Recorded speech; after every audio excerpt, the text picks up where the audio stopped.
This is a war that should have never happened. It's a war the Russians tried repeatedly to settle on terms that were very, very beneficial to Ukraine and us. The major thing they wanted was for us to keep NATO out of the Ukraine. The big military contractors want to add new countries to NATO all the time. Why? Because then that country has to conform its military purchases to NATO weapon specifications, which means certain companies, Northrop Grumman, Raytheon, General Dynamics, Boeing, and Lockheed, get a trapped market.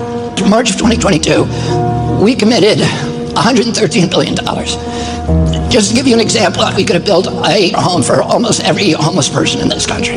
We then committed another $24 billion since that 2 months ago, and now President Biden is asking for another $60 billion. But the big expenses are going to come after the war, when we have to rebuild all the things that we destroyed. Mitch McConnell was asked, can we really afford to spend $113 billion to Ukraine? He said, don't worry, it's not really going to Ukraine. It's going to American defense manufacturers. So he just admitted it's a money laundering scheme. And who do you think owns every one of those companies? Yeah, BlackRock. So Tim Scott, during the Republican debate, said, don't worry, it's not a gift to Ukraine, it's a loan. So raise your hand if you think that loan's ever getting paid back. Yeah, of course it's not. So why do they call it a loan? Because if they call it a loan, they can impose loan conditions. And what are the loan conditions that we impose on?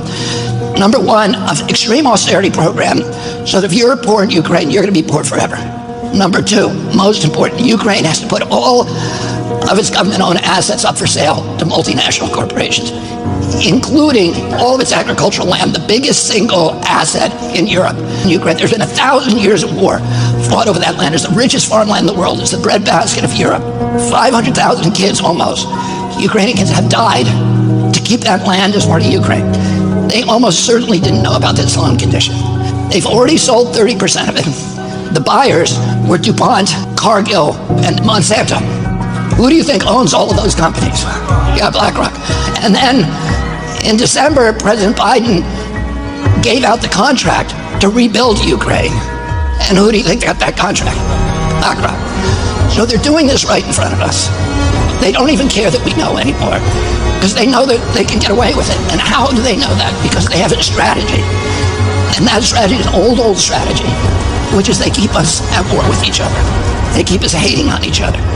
They keep the Republicans and Democrats fighting each other, and black against white, and all these divisions that they sow.